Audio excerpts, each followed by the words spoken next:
क्यों कहा जाता है? क्योंकि आज के दिन भगवान बुद्ध को निर्वाण प्राप्त हुआ था। निर्वाण मतलब उनको पता चला था कि ईश्वर है क्या। गौतम बुद्ध का बचपन का नाम था सिद्धार्थ, उनके पिता का नाम था शुद्धोधन और माता का नाम था माया, है ना। बचपन से ही बहुत तेजस्वी थे और एक राजकुमार भी थे। उनके पिता जो नेपाल में राजा हुआ करते थे, नेपाल में, है ना। अब जैसे जैसे वो बड़े हुए तो जीवों पर दया बहुत ज़्यादा करने लगे और उनको संसार में जो था वो मन नहीं लगता, है ना। संसार की जो चीज़ें थी वो उनको अट्रैक्ट नहीं करती थी और उनका जो मन था कहाँ जा रहा था? ईश्वर की तरफ, है ना। तो जब ज़्यादा से ज़्यादा वो ईश्वर उनके लिए बचपन में भविष्यवाणी भी कर दी गई थी कि ये संन्यास ले।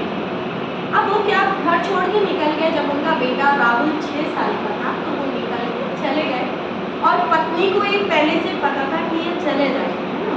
निकलते जा रहे थे और जहाँ जहाँ रास्ते में वो दुख देख रहे थे, लोगों के पास दुख तो था ही, दुख देख देख के तो बहुत विचलित हो जाते थे कि इनकी परेशानी से मुक्त कैसे करें। तो उन्होंने देखा कि अगर आप ज़्यादा भोग विलास मतलब सांसारिक चीज़ों की तरफ अटैच हो रहे हो तब भी आप दुखी हो, और अगर आप सब कुछ छोड़कर ईश्वर की शरण में जा रहे हो तब भी आप दुखी हो।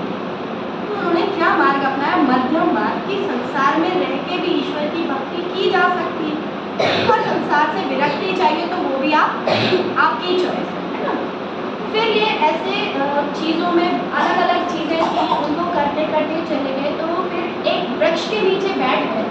तो वृक्ष आजकल बिहार में है, बोध गया उस वृक्ष को कहते हैं। और वहाँ पे उनको निर्वाण प्राप्त हुआ, मतलब उनको एहसास हुआ कि ईश्वर इस तरह से हमें मिल जाएगा और ईश्वर ऐसे ही। ये तो थी गौतम बुद्ध थे क्या, है ना।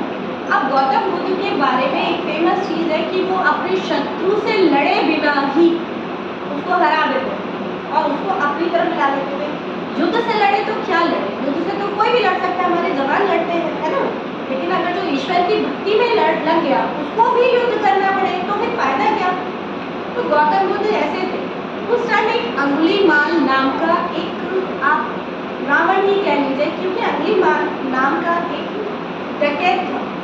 वो जहाँ से रास्ते में जंगल में वो रहता था और वहाँ उस रास्ते से जो भी गुजरता उन राजा की उंगली काट के रख लेता और सारा धन लूट लेता राजा या जो भी गुजरता, और उन उंगलियों की माला वो पहनता था। इसलिए उनका नाम क्या पड़ गया? अंगुलीमाल, ठीक है। तो उंगली पहनता था। अब ये चीज़ें उनको पता चली गौतम बुद्ध को, क्योंकि गौतम बुद्ध का तो एम ये था लोगों के दुख दूर करना। जब उनको ये चीज़ पता चली तो वो भी वहाँ पर गए। अंगुलीमाल का तो वही काम था, जो भी गुजरेगा उंगली काटना।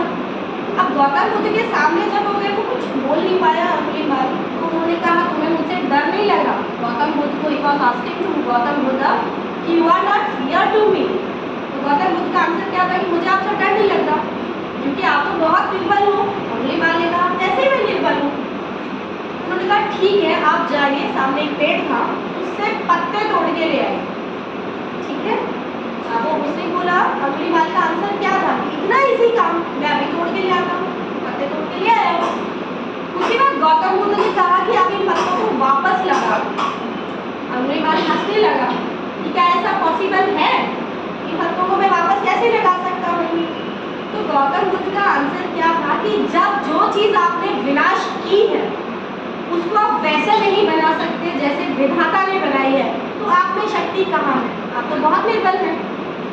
शक्ति का मतलब क्या है कि जो आप जिसको जो चाहिए उसे वो आप दे सको, और अगर आप में वो शक्ति नहीं है तो आप बहुत निर्बल हो, आप सामान्य इंसान हो, बड़ी बात नहीं है।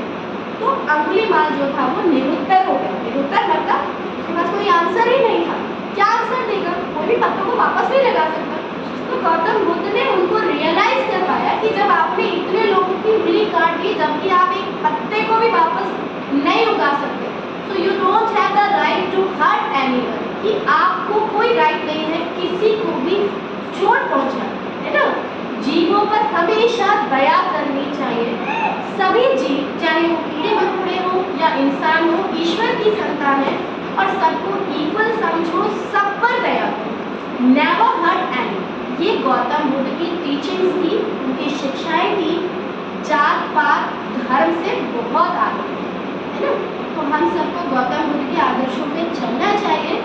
जीवों पर दया करनी चाहिए, किसी को भी हर्ट